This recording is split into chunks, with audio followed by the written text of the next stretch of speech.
গতকাল 9 জুলাই 2024 শিলিগুড়ির বর্ধমান রোডের জলপাই মোড় এলাকায় এক নির্মাণ কর্মী কর্মরত অবস্থায় 7তলা বিল্ডিং থেকে পড়ে গুরুতর জখম অবস্থায় চিকিৎসাধীন। আর একজন নির্মাণ কর্মীর বাবুপাড়ায় কর্মরত অবস্থায় ছাদ থেকে পড়ে গিয়ে মৃত্যু হয়। এর প্রতিবাদে আজ 10 জুলাই 2024 বুধবার জলপাই মোড় সংলগ্ন বর্ধমান রোডে ওই বহুতল বিল্ডিংয়ের সামনে ম্যাক্স বিল্ডিংয়ের পাশে দার্জিলিং জেলা নির্মাণ কর্মী ইউনিয়ন ও এলাকার রাজনৈতিক নেতৃত্বের যৌথ উদ্যোগে বিক্ষোভ কর্মসূচি সংগঠিত করা হবে।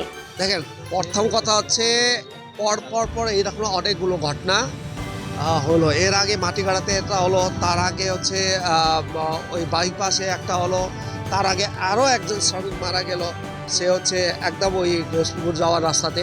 তো আমাদের শ্রমিকরা মানে কোনো না কোনোভাবে বড় বড় বিল্ডিং হচ্ছে, তা এখানে অ্যাক্সিডেন্টলি মারাই যাচ্ছে। কোনো নিরাপত্তা কোনো ব্যবস্থা নাই। একবারে নির্মাণ শ্রমিককে কোনোভাবে নিরাপত্তা ব্যবস্থা করে নাই।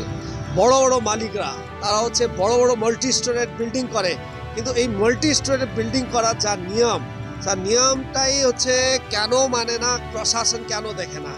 প্রশাসনকে একদমই দেখা উচিত। যে করছে তার তো গাফিলতি আছে, তার তো আজকে আমরা মনে করছি যে মারা গেল, তার তো অ্যারেস্ট হওয়া উচিত। যার গাফিলতির জন্য এইভাবে ঘটনা ঘটলো। এর আগে একইভাবে হয়েছে, ওই রাত্রে কারোর সঙ্গে ধরে একদম এই করে। হ্যাঁ বলছি, হ্যাঁ এইভাবে হচ্ছে কাউকে ধরে পয়সা দিয়ে মীমাংসা করে না। আমরা বলছি আমরা নির্মাণ শ্রমিক, আমাদের এই শ্রমিকদের নিরাপত্তা দরকার। আমরা এটা নিয়ে প্রশাসনকে একদম জবাবদিহি থাকতে হবে, এবং যারা যে মালিকরা করে তারা নিয়ম কানুন যদি না মানে থেকে তাদেরকে নামে এফআইআর করা উচিত।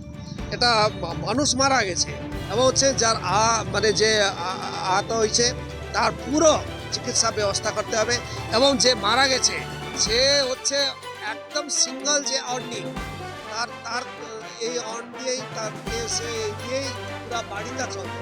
ওটা হচ্ছে তার পুরো ফ্যামিলিকে দেখার দায়িত্ব। দেখলেই বোঝা যায় এখন হঠাৎ করে রেখেছে। কার দায়িত্ব? সে যার কন্ট্রাক্টর কিংবা যার যে প্রোপাইটার, তার তো দায়িত্ব, তারই তো দেখা উচিত। এখন হঠাৎ করে কাকে দেখাচ্ছে ওটা? আমরা উল্টো প্রশ্ন করো, তাহলে কেন করেন নাই? এটা কেন করেন নাই এটাইতে ওকে কেস করা হচ্ছে। যদি ও হ্যাঁ ওর পোস্টটা দিয়েছে, এটাই তো ওর কত গাফিলতি ছিল বোঝা যাচ্ছে। তার মানে হচ্ছে এই পোস্টার দেওয়া সত্ত্বেও কেন দেয় না তাকে? এটা তো দেওয়া উচিত। একদমই তাই, দেখলেন না ওই পোস্টার দেখলে মনে হয় একদম নতুন। মানে আগে থেকে আমাদের শ্রমিকদের নিরাপত্তা নাই। শিলিগুড়ি শহরে মাল্টি স্টোরেড হয়ে যাচ্ছে। একদিকে হকার উচ্ছেদ করছে, একদিকে জমিন খালি করছে, একদিকে বড় বড় বিল্ডিং হচ্ছে। তার নিয়ম কানুন আছে না, সেটা প্রশাসন, তার সাথে যুক্ত যারা এবং যারা বড় বড় এই মাল্টি স্টোর করছে তারা হচ্ছে শ্রমিকের জীবনে কোনো মূল্য নাই। আমরা এটা সহজভাবে ছাড়বো না। আমরা আজকে প্রতীকী, যেহেতু কালকে ঘটনা হয়েছে, আজকে সকালে যখন আমরা বিভিন্ন মাধ্যমে জানি, তখনই আমি সঙ্গে আসলাম।